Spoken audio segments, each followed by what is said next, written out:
Okay, well, our next guest is a novelist, and her name is Phyllis Dixon. And Phyllis has been on the show, but it's been a while.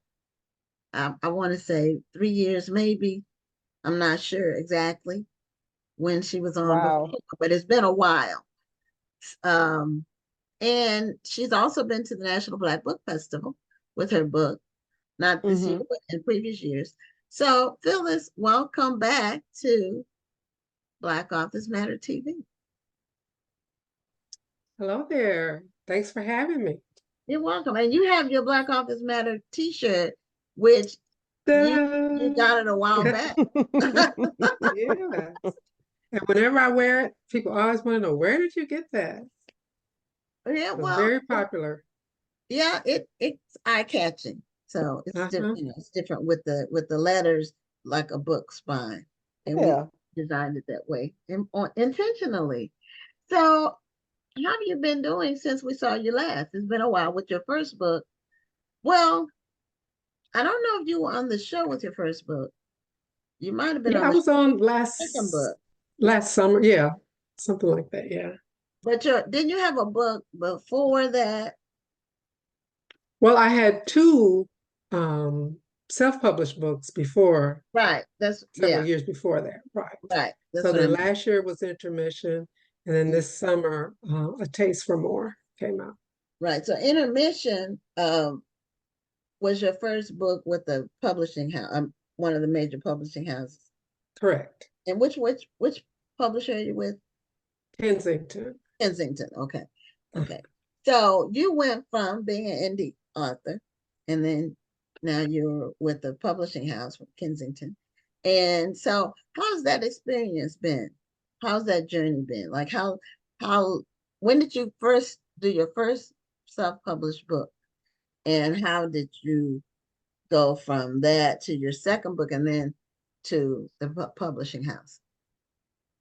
Well, the first two novels I independently published, and actually the first one came out in 2004.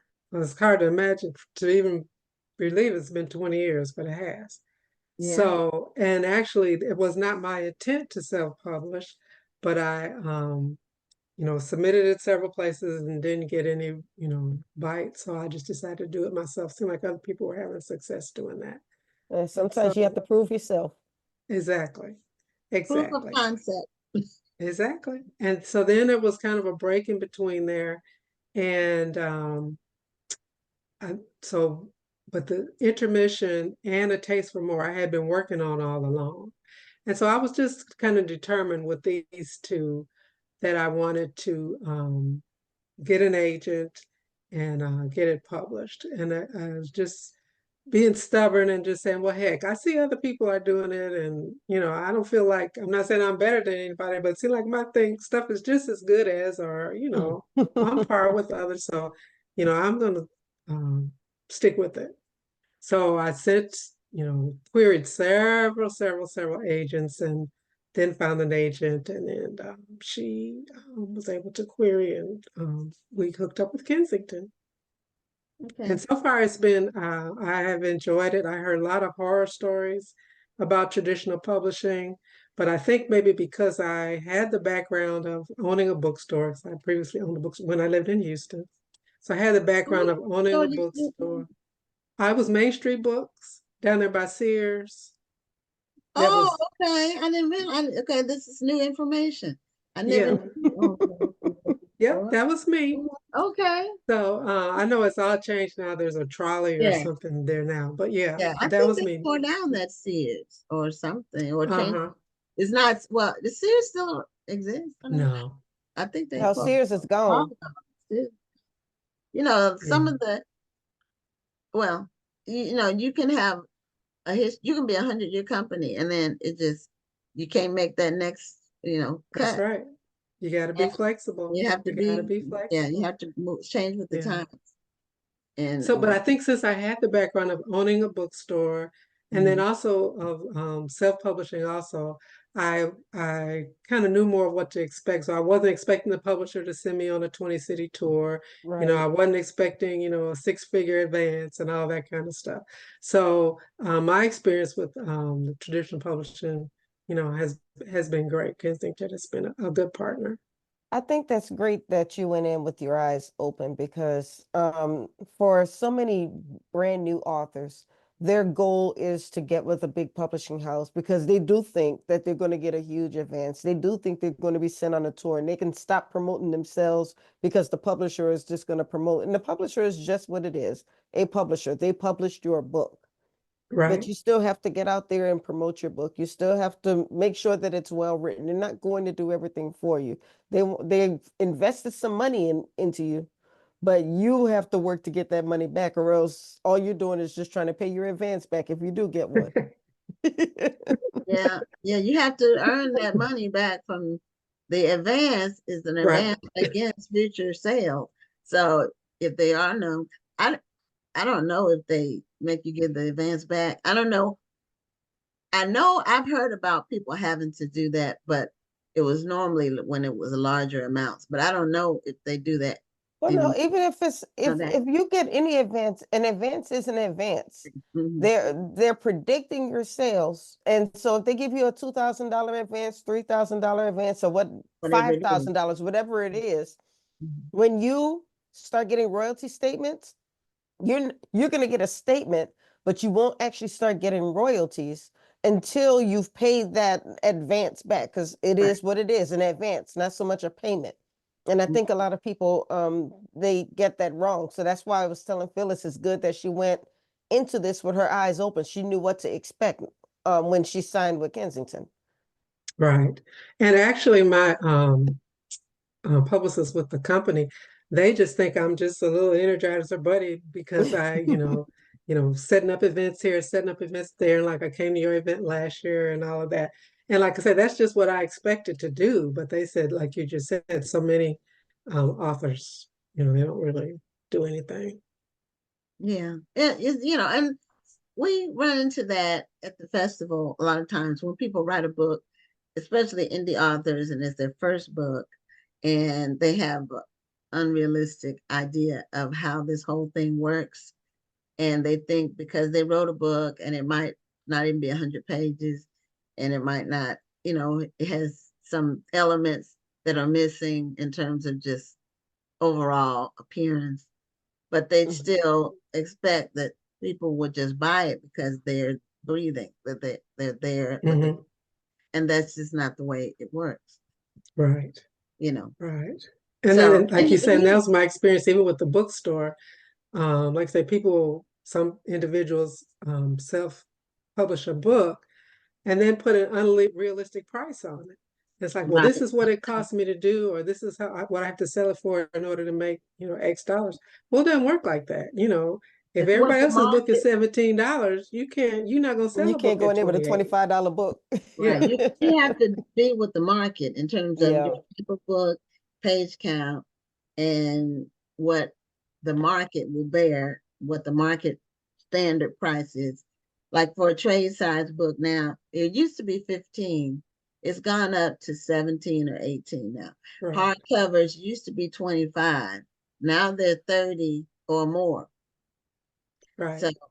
it changes. But Mhm. you can't take a 60-page book and charge $25 for it. It just doesn't. People won't invest in that. But now tell Right. us about your book. First of all, I think I've told you this before. I really think your book cover is really pretty.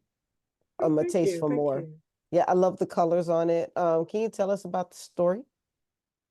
Okay, A Taste for More. The short description is Mother's Daughter's Dessert Deceit. And so the question is, what would you do if your child had done, or you thought they had done something illegal? Hmm. So in this story, Margot is the main character, and she's grown up in the rural Mississippi during the Jim Crow era. She's graduated from high school, first one in her family to do so. So she believes she's all that in a bag of chips. It's 1960, and the thing she's not going to do is work in some white woman's kitchen like her mother and her grandmother. And so, after trying to make a go of it in Mississippi, she decides to go to the promised land. But when she gets to the north, it's not all she thought it would be, and she ends up being a cook. But the story doesn't end there, so she does make a success of it. But along the way, when she left Mississippi, she left her daughter. So one of the things she's always been working toward is reuniting with her daughter. And so that is the basis for the story. And there's some bumps along the way, and there's some drama along the way. And one of the things, though, she wants her daughter to understand the sacrifices that she made and appreciate. And her daughter doesn't always necessarily appreciate it. Those daughters, I tell you. Yeah. Gwen and I both have daughters, so we can say that. And they're similar age. Mine's a little bit older, but they're similar age. And so, I remember being my daughter's age, and I was in a whole different place. But I'm glad she didn't end up making some of the mistakes I made. That's, you just hope that your daughters don't make a life-altering mistake. You hope your daughters are a lot smarter than you are. Yeah. I know that's my prayer for my daughter. Yeah. Yeah. But, if they do most mistakes, you can overcome. It's more of a life lesson. So now, one cool thing about your book is you also have recipes, correct? That's right. She ends up opening a restaurant, and it's called 4th Street Cafe. So the recipes in the back are called the 4th Street Favorites. And so some of them are recipes that she brought with her from Mississippi, like 7-Up pound cake is one, fried pies is another one. Those are favorites at her store, at her restaurant. And then some of the recipes, because the place that she migrated to is Milwaukee, Wisconsin, which is where I'm from. And Wisconsin has a large German influence. And so there are some German recipes in there, as well as one that's called a bouillon stew, which is a German stew, red cabbage and sausage, sausage and bratwurst and all that stuff is big, German You're making me hungry, Phyllis. And excuse me, I'm getting over a I've cough. heard about that. I've never tasted, I don't know if I've ever tasted any German food. I mean, cabbage. Well, I lived in Belgium for 5 years, so I ate the German food. Okay. Oh, wow. Okay. Oh, wow. Okay. Yeah. Did you like it? I loved it. Okay. I love German wine. I love German chocolate cake. I love German chocolate. Everybody talks about Belgian chocolate, but German chocolate is really good as well. And yeah, I ate the bratwurst. I ate the I forgot what it was called. You had the brats, and then you had kind of this fried pork. I can't even think of the name of it right now. Schnitzel. Oh, okay, right. Yeah, I ate all of that. Oh, wow. Then there was some type of a steak dish with onion. It was not a dish. It was like basically street food, but the steak was so good. If you saw it, you just had to get it. So yeah, I'm into German food. So that's why I said you were making me hungry. Okay. Yeah. So now what do you have a Mississippi background? No, actually, well, my parents are from Arkansas, and I did live in Arkansas a few years, but no. Okay, well, I didn't know if you picked Mississippi as the setting for where the mother was from because you had a background. No, I just thought one thing, it was easy for the train because she takes the train up there. The migration. So I know the train comes through Greenville and all of that. Okay. So I just picked Mississippi. Okay. All right. So now it makes sense though. It does. Is this book related to intermission, or are they two separate stories? No, totally different. Yes. Okay. So you did them both through Kensington. Right.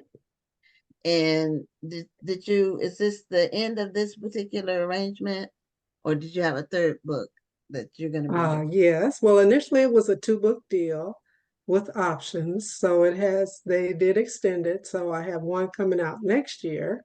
that actually takes place in Texas. Okay. And the title of that one is Something in the Water.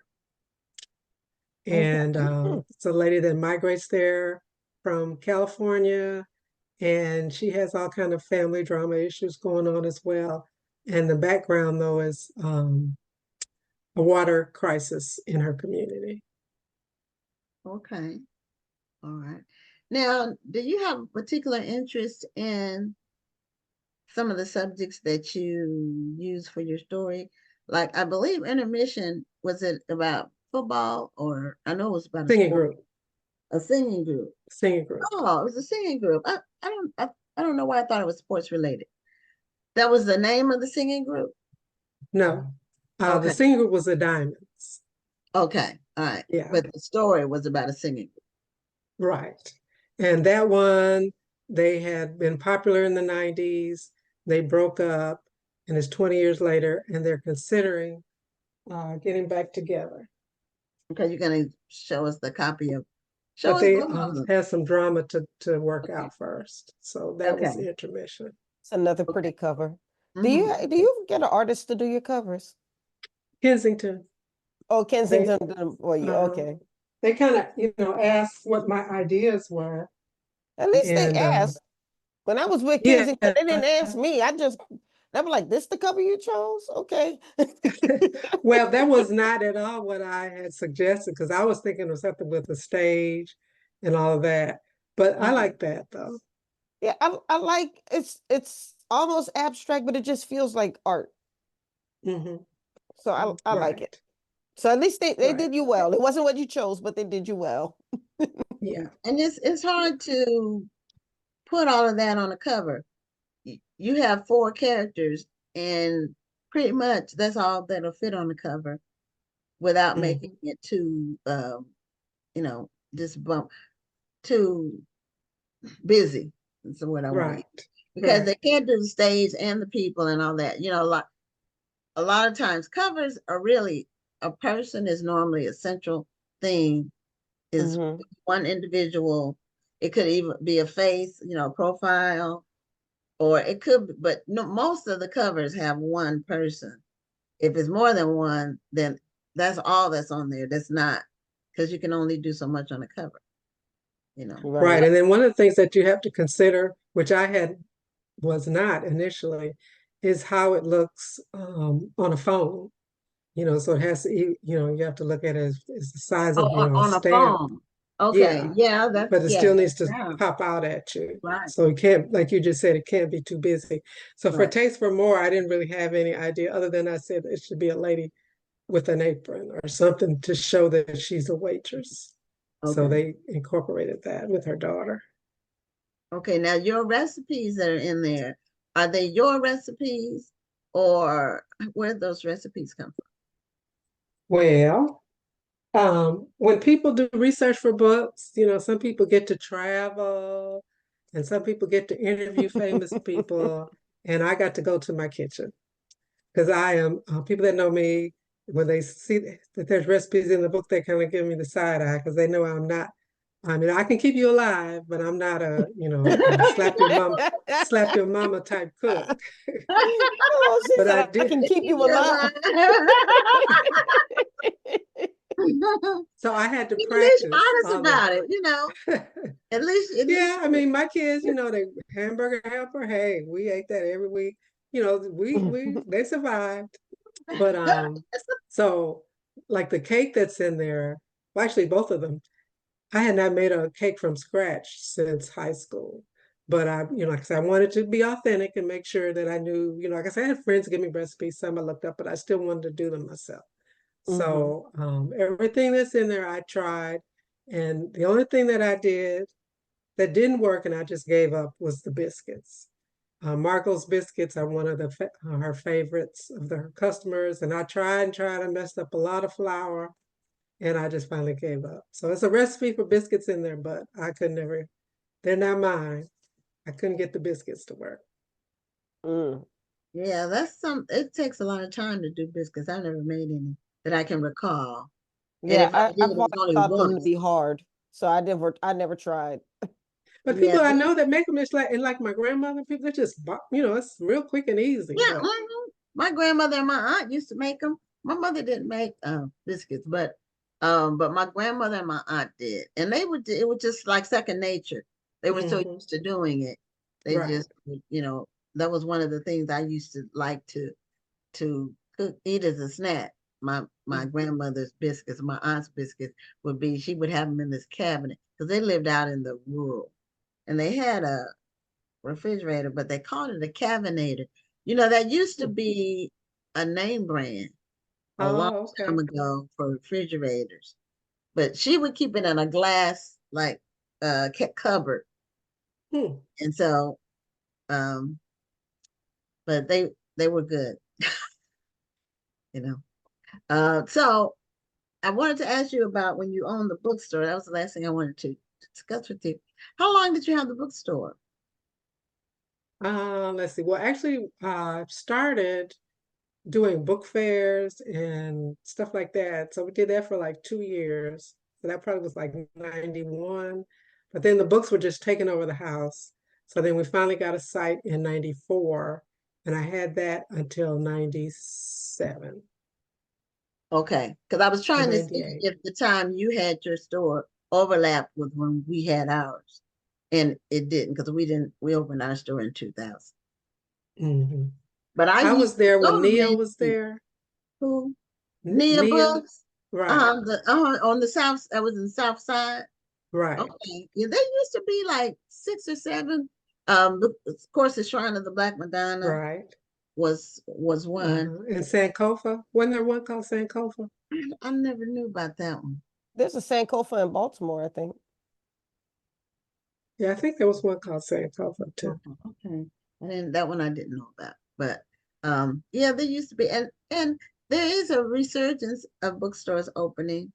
They're having similar challenges to the ones that we had. Of course, when we opened our store, the internet was just, taking off. It was just getting really going. I think we opened our store maybe a year after Amazon, or maybe a year and a half after Amazon went online.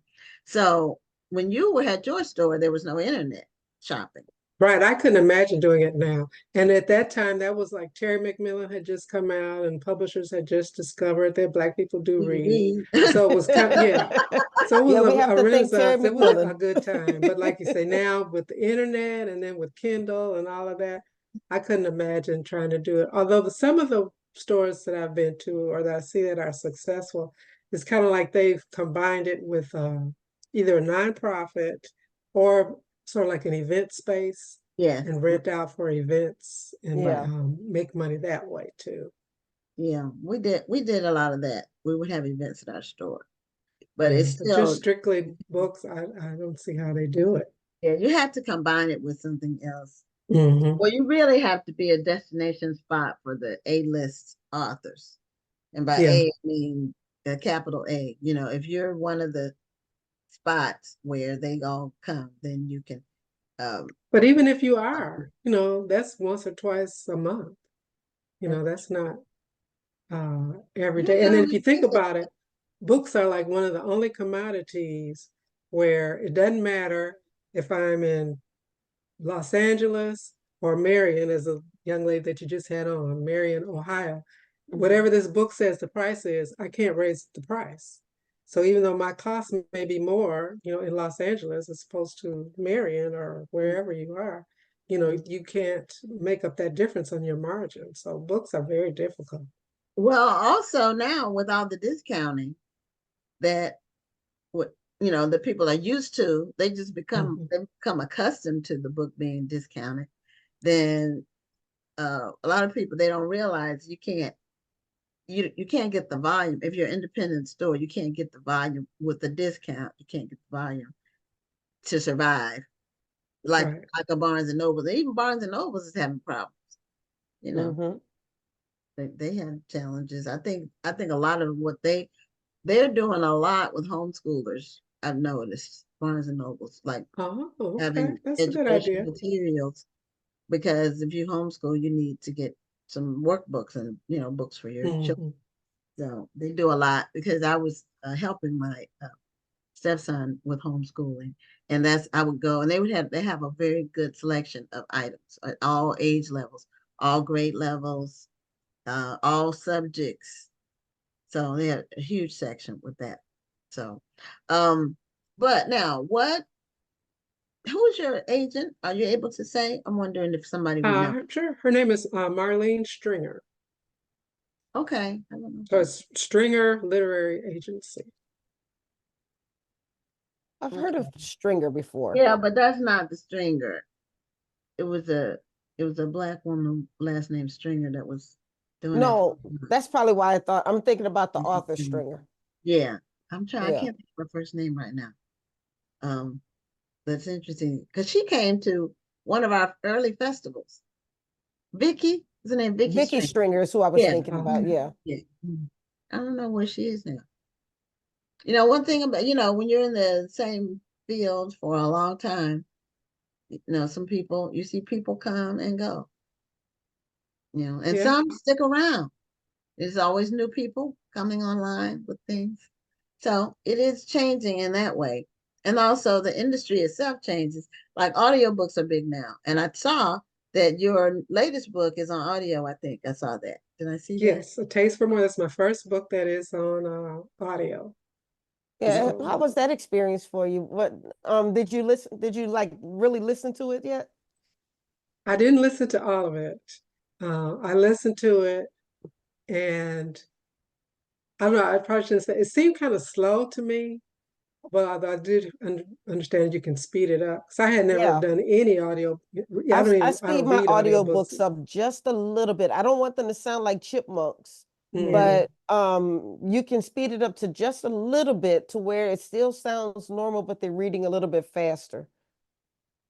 So that might But be something I want to think yeah, about. this was my first time. And then I went to a conference this summer, and they had a panel of book readers, audio book narrators, and talked a little bit about that industry. And so I was very pleased that the publisher did put it on there because that is an area that's growing, and so That's many funny. people with intermission were asking me, if it's on, audio. So yes, it is. Yeah. Well, Now, did you go? congratulations on that because I think a lot of people, I'm thinking about turning my own books into audiobooks. But I mean, it's a scary process because you want to make sure that the person who's reading your story is giving it justice. Like you were saying, you don't want it to be too slow or too fast. You want to make sure that they deliver the jokes correctly, if it's supposed to be a joke. So yeah, it's a lot that goes into it, Mhm. but congratulations on that. And it's expensive if you're Oh, it's doing it very expensive. Yes, Yeah. independent. Yeah. it is expensive. It's much more expensive than publishing the book. Even Hmm. if you add together the editing and the illustration, the audio costs more, Yeah. depending on who you use. But I'm just talking about the market rates. So now, are you a member of the Divine Nine? That's a sarcastic question. No, I think she just likes Delta Sigma Theta behind it. Ta-da! I asked that in just because I saw all your symbols behind you.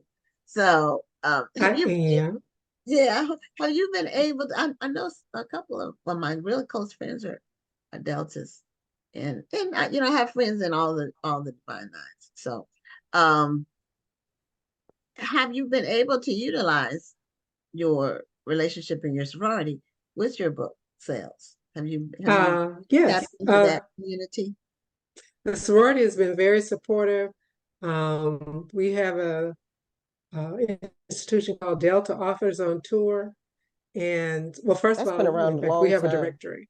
So Deltas can submit their book to be in this directory, and it's available to any Delta, just on all types of books.